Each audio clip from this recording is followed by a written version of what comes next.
lagi di Islamitinda, jamaah Islamitinda yang dirahmati Allah, masih membahas tentang tema yang luar biasa. Jangan celamitan sama orang. Nah, sekarang kita lanjut lagi nih ya.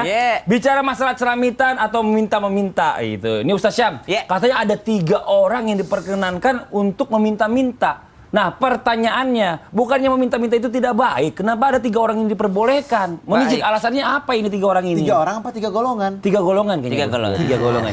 Bisa aja. Protes ya, Bib. Serta guru-guru kami dimuliakan Allah Subhanahu wa taala. Pada dasarnya meminta-minta tidak ada satu golongan pun yang diperkenankan untuk meminta-minta. Tapi kalau meminta, Nabi SAW mengizinkan ada 3 golongan untuk mereka diizinkan tidak dianggap datang di hari kiamat tanpa daging muka. Tapi selain daripada hal ini, maka ternyata Nabi SAW mengharamkannya. Siapakah 3 golongan tersebut? Yang pertama adalah mereka yang sedang menanggung hutang orang lain. Jadi hutang orang lain, terlilit hutang orang lain, lalu dia berusaha untuk membayarkan hutang tersebut, akhirnya dia yang memintakan bantuan daripada orang lain lagi untuk membantu hutang orang tadi. Bukankah orang yang terlilit hutang ini dan dia adalah seorang yang saleh, maka dia juga termasuk di antara target zakat. Maka yang pertama adalah orang yang menanggung hutang orang lain. Kemudian yang kedua adalah golongan yang tertimpa musibah dan benar-benar habis hartanya ketika ia tertimpa musibah. Makanya kadang-kadang kita melihat ada musibah yang terjadi di negeri kita, lalu ada penggalangan dana untuk membantu orang tersebut. Ada yang di jalanan sampai membawa, ini anak-anak mahasiswa, Masya Allah ya, jadi biasa ada di lampu merah mereka bawa kardus dengan tulisan penggalangan dana untuk korban banjir misalnya, penggalangan dana untuk korban kebakaran, penggalangan dana untuk korban di Stadion Kanjuruhan misalnya.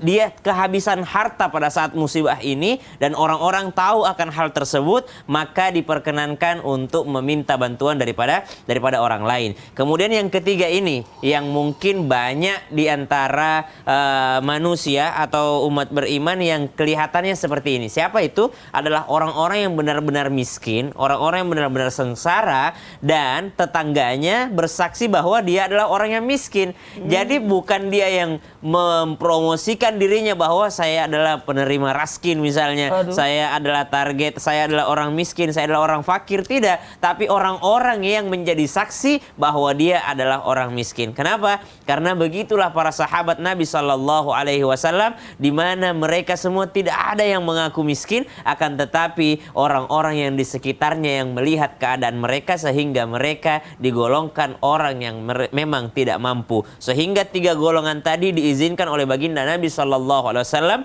dalam sebuah riwayat, janganlah meminta kecuali orang yang menanggung hutang orang lain, kecuali orang yang tertimpa musibah lalu habis harta bendanya karena musibah tersebut, kecuali orang yang sengsara atau orang yang fakir dan benar-benar ada tetangganya 3 orang atau 3 rumah yang menjadi saksi minimal, maka mereka ini boleh meminta. Selain daripadanya Nabi SAW mengharamkannya. Jadi sering kita anggap remeh meminta-minta ini, celamitan ini, padahal sesuatu yang diharamkan oleh baginda Nabi SAW. Jangan kita pikir haram itu hanyalah sebatas riba, hanyalah sebatas gharar, hanyalah sebatas, mohon maaf, memakan daging yang dilarang dalam Islam, atau sekedar mencuri atau korupsi atau menipu. Haram juga ketika meminta-minta padahal dia mampu untuk bekerja. Haram juga meminta-minta padahal itu adalah sesuatu yang ternyata orang lain lebih membutuhkannya daripada dia. Ada kan kadangkala kita menjadikan sedekah kita ini salah target.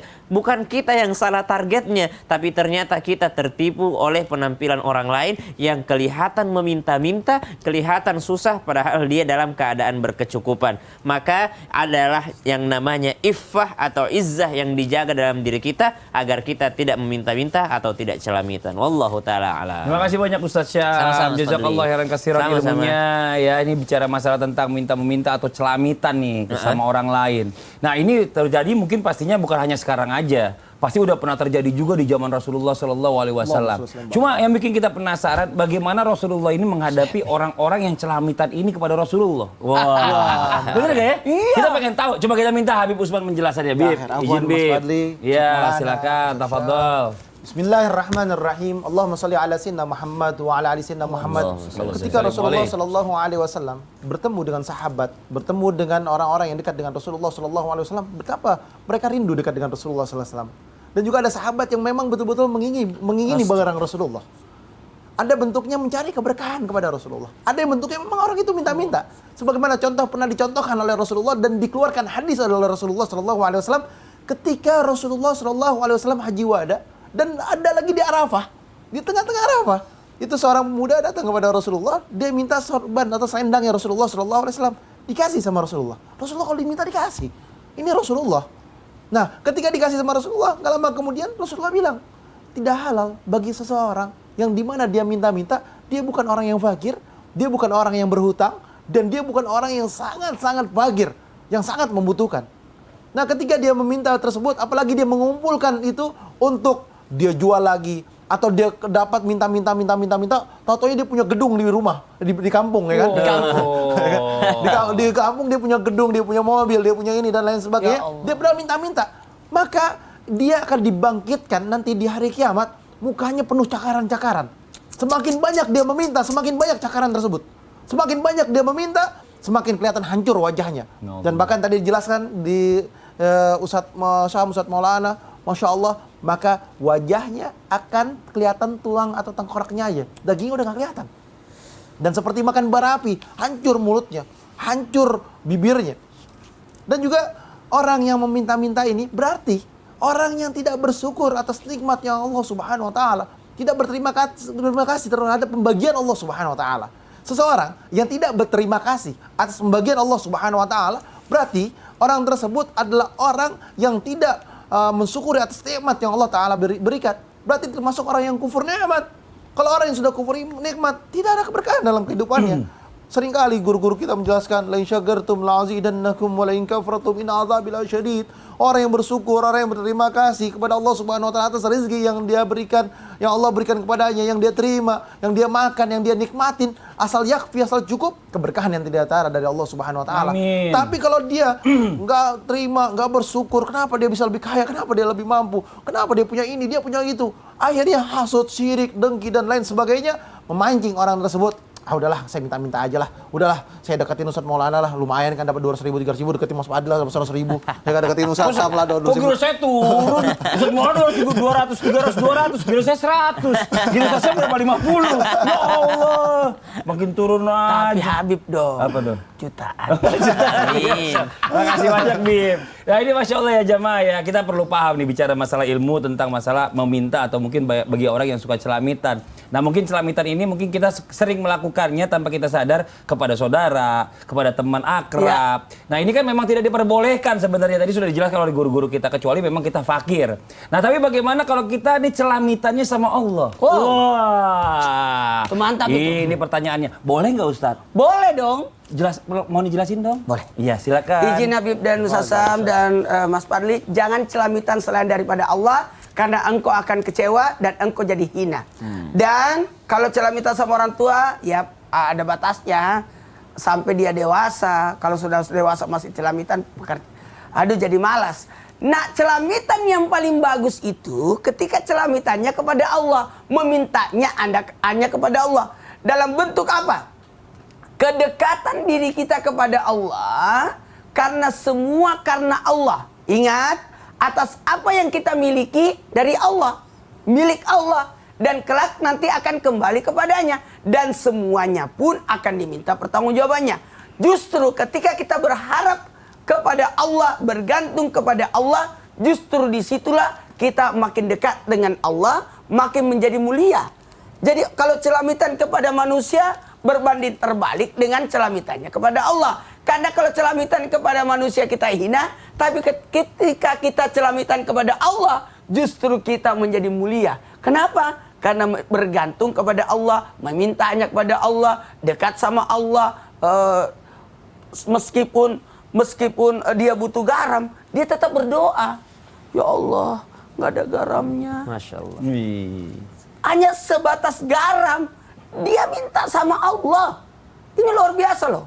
Maka mintalah kepada Allah walaupun hal-hal yang kecil, walaupun hal-hal yang sepele. Makanya setiap melakukan perbuatan maka ucapkanlah basmalah, dan setelah melakukannya ucapkanlah hamdalah. Dari sinilah kita mengedepankan bagaimana kita hanya curhat kepada Allah. Kalau curhat kepada manusia bocor, apalagi kepada Mas Fadli. Enak aja sembarangan. Kalau saya bocor. Bocor lah. Nah, kalau Masa? Mas Fadli nggak bocor, Enggak. cuman halus bocornya. Karena dia kan host. Rembes. Cuma rembes doang. Nggak bocor, rembes. Makanya ketika kita ibadah, kita berdoa, itu luar biasa. Makin dekat kita kepada Allah dengan salat tengah malam. Cobalah kalau kita curhat kepada manusia, bergantung kepada manusia. Di awal segmen tadi, awal tayangan kalau masih ingat, ada yang masak tengah malam supaya tidak diminta sama tetangga. Itu luar biasa loh. Tapi ada bagusnya, tengah malam bukan masak, tapi tengah malam untuk tahajud, salat lail, salat malam, untuk kedekatan kita kepada Allah. Sehingga Masya Allah tabarakallah, ada kejadian saya dapat linknya itu, Masya Allah tabarakallah, itu sampai saya terharu. Ada dokter di Mesir datang kepada seseorang wanita, ketuk pintu, mana pasiennya, mana pasiennya. Terus setelah diobati, terus berkata, mana bayarannya? Kata wanita itu, saya orang miskin, tapi kenapa kau telepon saya? Saya tidak punya telepon. Loh, Terus siapa yang telepon saya? Inilah caranya Allah membantu seorang yang fakir untuk diobati anaknya. Masya Ternyata Allah. nangis itu dokter. Kamu orang miskin, aku tidak punya telepon. Jadi siapa yang telepon saya? Sampai sekarang masih misteri dong. Misteri. Apa yang terjadi? Apa yang terjadi? Dokter itu memberikan harta, biaya pengobatan dan sebagainya. Masya Allah. Ini caranya Allah. Luar Karena biasa. wanita ini hanya meminta kepada Allah, Masya Allah. bukan meminta kepada manusia. Masya Allah. Terima kasih banyak Ustadz Maulana atas penjelasannya. Nah sekarang kita lanjut lagi. Saya akan kembali membacakan pertanyaan yang masuk nih yang ada di sosial media Islam itu Indah. Kalau gitu kita kembali ke segmen Tanya Dong Ustadz. Kami semua tanya dong Ustaz.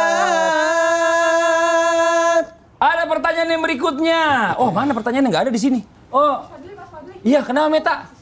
Surat dari siapa? Ipan, terus orangnya buru-buru. Oh gitu. Kenapa kagetnya telat? Orang mau kaget langsung, pas orang datang kaget. Ini Enggak orang kan, udah keluar aku kan tadi ke sana. Pas lihat di kamera, ada orang. Bisa aja. Telat. Kalau telat jadi gimmick.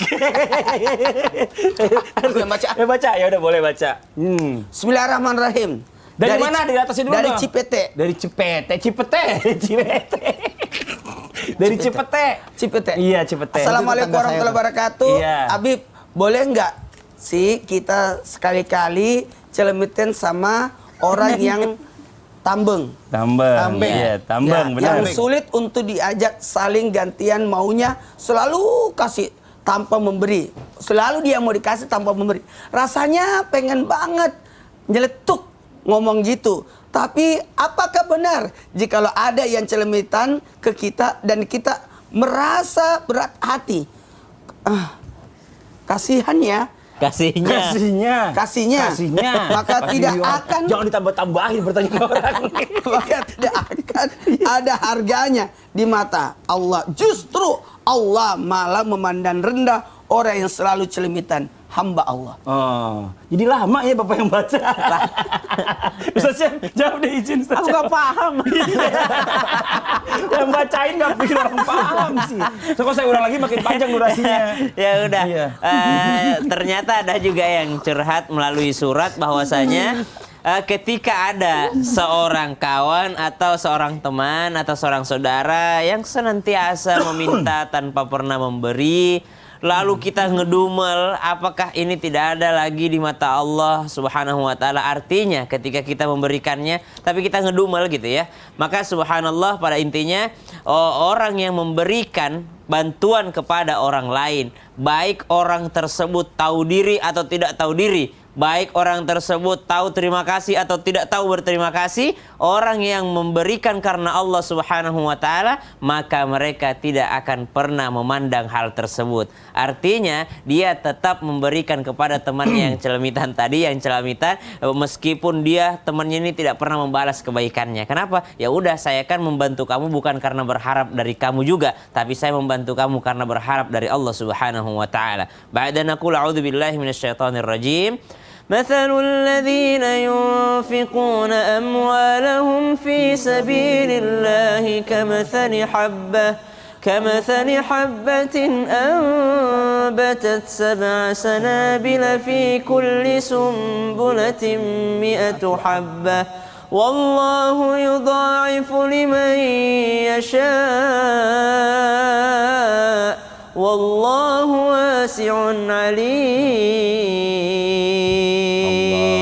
Perumpamaannya orang yang mengeluarkan hartanya kepada orang-orang yang celamitan tadi, subhanallah, bagaikan sebutir daripada benih, lalu ia tanamkan, ia tumbuh menjadi 7, kemudian dikalikan 10 lagi oleh Allah Subhanahu wa taala, maka menjadi 700 nilainya. Itu baru hitung-hitungan yang digambarkan Al-Quran, tapi itu bukan hitung-hitungan real bahwa dikali 700, tidak. Hitungan Allah lebih banyak daripada hal tersebut. Maka subhanallah, mereka itulah yang mendapatkan balasan dari Allah Subhanahu wa taala. Maka yang pertama, tentu saja tidak ada pahalanya kalau tidak ikhlas karena Allah Subhanahu wa taala. Ria'an nas, mereka yang riya karena manusia, ingin dipandang oleh manusia, kata Al-Qur'an, seperti tanah atau debu yang berada di atas batu yang licin, lalu turunlah hujan yang deras menghilangkan debu tersebut, maka hilanglah pahalanya ketika dia yakni menginginkan pujian daripada manusia. Bukan itu saja, tapi mereka menginginkan atau menyebut-nyebut pemberiannya. Ah, lu mah dikasih mulu, nggak pernah ngasih, balas dong, subhanallah. Ternyata pemberiannya dia sebut-sebut tadi. Ya, saya perasaan nggak pernah ditraktir sama kamu, saya terus yang traktir kamu, subhanallah. Dia sebut-sebut pemberiannya yang telah lalu, waktu dia traktir temennya, maka itu juga terhapus pahalanya sebagaimana orang yang ria. Jadi tidak dipandang sama Allah Subhanahu wa taala kebaikannya. Makanya perlu kita untuk berhati-hati masalah bersedekah ini, masalah berinfak ini, masalah kebaikan ini, karena bisa saja syaitan tidak berhasil menghalangi kita berbuat baik, syaitan tidak berhasil mengganggu kita ketika berlaku kebaikan, tapi ternyata syaitan berhasil mengganggu niat kita ketika kita selesai melakukan kebaikan. Dengan cara apa? Dengan cara membisikkan, masa kamu terus yang berbuat baik, masa dia tidak pernah berbuat baik sama kamu. Akhirnya diganggu, yang awalnya ikhlas akhirnya diganggu oleh syaitan. Na'udzubillah min dzalik, hilang pahalanya. Aduh, rugi kita jadinya malah ya. Mas Fadli. Na'udzubillah, ini pelajaran banget buat kita nih, mungkin yang sering juga nraktir teman-teman ya gitu ya. Nggak usah lah diucap-ucap lah, udah keluarin aja ya. Sedekah insyaallah. Betul, Masya Allah. Jangan Ya, tapi diungkit. saya pengen tahu tapi gitu tadi kita ceritakan tentang segala macam orang. Saya mau tanya sama Ustadz Maulana. Tapi harus jawab jujur ya. Iya, iya. Pernah nggak ada orang meminta-minta kepada Ustadz atau suka celamitan sama Ustadz, padahal dia tahu kondisi Ustadz saat itu lagi sedih, lagi terpuruk, rumah kebanjiran, anak-anak pada sakit, Istri nggak punya, rekening kosong. Pernah nggak? Jawab dong. Jawab tentang saya. Kok mau jawab tentang saya? Jawabnya pakai kaki ya. Iya. Kita dari tadi ngomongin yang lain-lain. Kita pengen dengar ya jawaban Ustadz Maulana. Oke, yang di rumah jangan kemana-mana. Kita tunggu jawabannya setelah yang satu ini. Tetap di Islam itu indah. Jamaah. Alhamdulillah. Anak lagi cacingan.